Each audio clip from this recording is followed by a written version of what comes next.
Bagaimana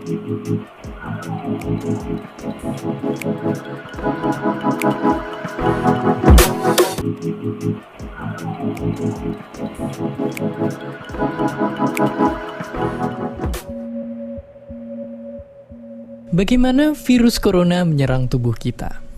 Mungkin itu jadi pertanyaan kita semua. Kita udah tahu gimana virus corona udah menginfeksi 1 juta orang di seluruh dunia sampai saat ini. Tapi yang mungkin belum banyak kita tahu, sebenarnya gimana sih virus ini nyerang tubuh kita? Mengapa infeksi virus ini bisa mematikan? Semua dimulai dari sini. Ketika virus corona masuk ke tubuh kita lewat percikan batuk atau bersin orang yang positif, baik secara langsung atau waktu kita nyentuh benda yang udah terkena percikannya dan gak cuci tangan setelahnya. Kalau udah gitu, si virus masuk lewat saluran pernapasan dan bergerak terus menuju sasaran utamanya, paru-paru.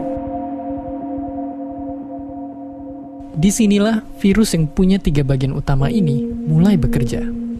Pertama-tama, paku protein corona ini akan nempel di paru-paru dan organ-organ lain yang selnya kaya akan protein ini, protein ACE2.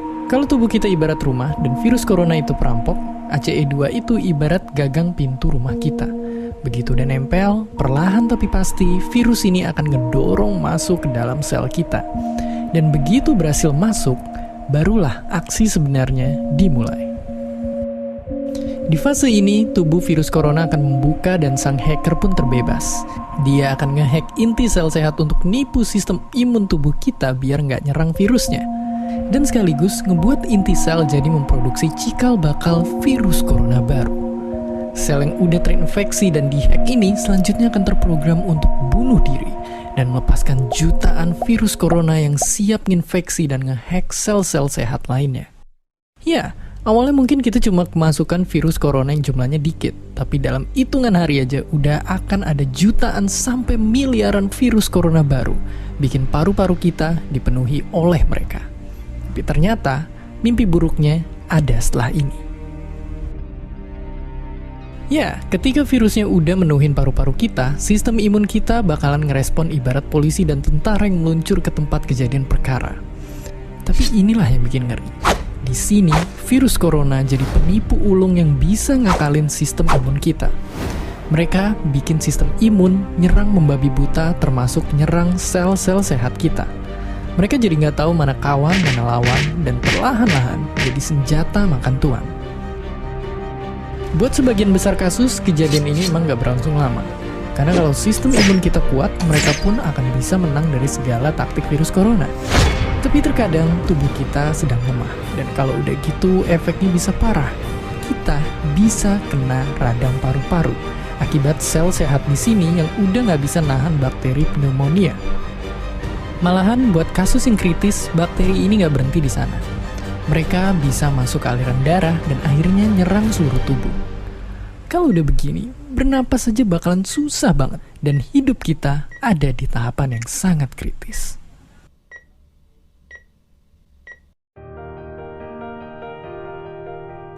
Ya, mungkin dengan fakta-fakta barusan bikin kita takut dan khawatir. Tapi ingat, kita pun punya cara buat memperkuat daya tahan tubuh kita. Makan makanan bergizi. Ya, bukan lagi sekedar 4 sehat 5 sempurna, tapi ikutilah pedoman gizi seimbang yang bisa ningkatin imun tubuh kita. Virus corona bisa parah kalau kita emang sakit. Tapi kalau tubuh kita sehat, kita punya harapan untuk bertahan. Dan seperti biasa, terima kasih.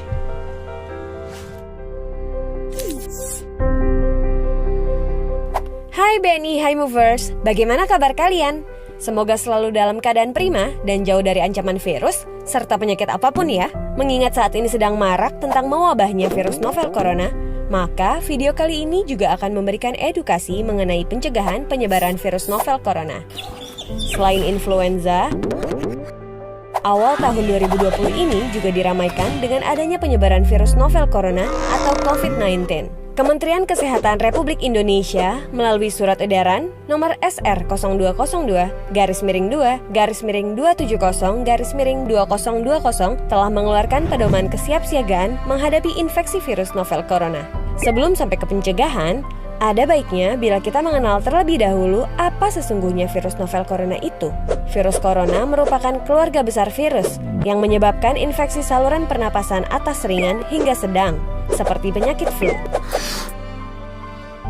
Namun, beberapa jenis virus corona juga bisa menimbulkan penyakit yang lebih serius, seperti Middle East Respiratory Syndrome atau MERS-CoV, Severe Acute Respiratory Syndrome atau SARS-CoV, pneumonia,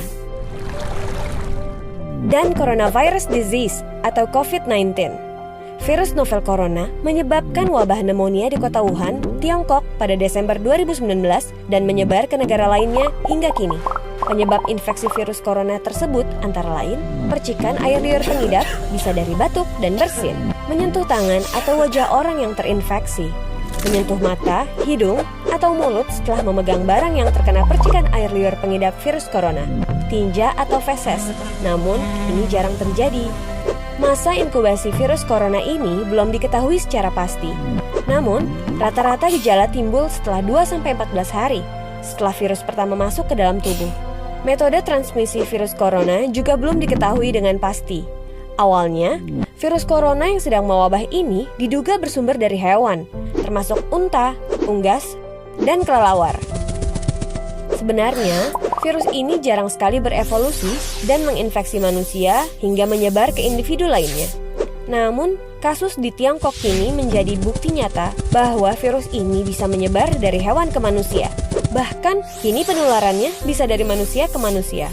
Gejala yang timbul bila terjangkit virus novel corona bisa beragam, bergantung pada jenis corona yang menyerang dan seberapa serius infeksi yang terjadi. Berikut beberapa gejala virus corona yang terbilang ringan: hidung beringus, sakit kepala, batuk, sakit tenggorokan, demam, merasa tidak enak badan. Hal yang perlu ditegaskan, beberapa virus corona dapat menyebabkan gejala yang lebih parah. Infeksinya dapat berubah menjadi bronkitis dan pneumonia yang menyebabkan gejala seperti demam yang mungkin cukup tinggi bila pasien mengidap pneumonia, batuk dengan lendir, nyeri dada atau sesak saat bernapas. Infeksi bisa semakin parah bila menyerang kelompok individu tertentu. Contohnya orang dengan penyakit jantung atau paru-paru, orang dengan sistem kekebalan yang lemah, bayi, dan lansia. Surat edaran Kementerian Kesehatan Republik Indonesia nomor SR 0202-270-2020 tanggal 28 Januari 2020 menghimbau pemimpin divisi atau wilayah atau satuan atau unit untuk menyampaikan kepada segenap pegawai melakukan tindakan preventif yang dapat dilakukan untuk mengantisipasi wabah virus corona atau COVID-19. Hingga saat ini, belum ada vaksin yang dapat mencegah virus corona. Maka dari itu, langkah terbaik adalah mencegah penyebaran virus tersebut, yaitu menghindari berpergian ke Cina atau negara lain yang telah ditemukan adanya penularan virus corona, menggunakan masker saat beraktivitas di luar ruangan, terutama bila kamu beraktivitas di tempat umum, rutin mencuci tangan dengan air dan sabun atau hand sanitizer yang mengandung alkohol setelah beraktivitas di luar ruangan, hindari kontak dengan hewan, terutama dengan hewan liar. Bila terjadi kontak dengan hewan, cuci tangan setelahnya. Pastikan kamu memasak daging dan telur sampai benar-benar matang sebelum dikonsumsi. Tutup mulut dan hidung dengan tisu saat kamu batuk atau bersin. Kemudian buang tisu tersebut ke tempat sampah. Jangan menyentuh mata, mulut, dan hidung sebelum mencuci tangan. Hindari berdekatan dengan orang yang sedang sakit.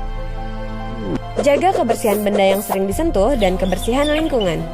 Diharapkan, Organisasi Business Continuity Management atau BCM, yaitu Crisis Management Team atau CMT, maupun Emergency Task Force atau ETF yang ada di segenap divisi atau satuan atau unit maupun wilayah atau cabang atau sentra dapat berjalan baik dalam mensosialisasikan prosedur yang harus dilakukan dalam keadaan darurat serta mengupdate dan mengaktifkan call tree dalam hal terjadi kondisi darurat untuk dapat menghubungi dan mengetahui kondisi pegawai beserta keluarga.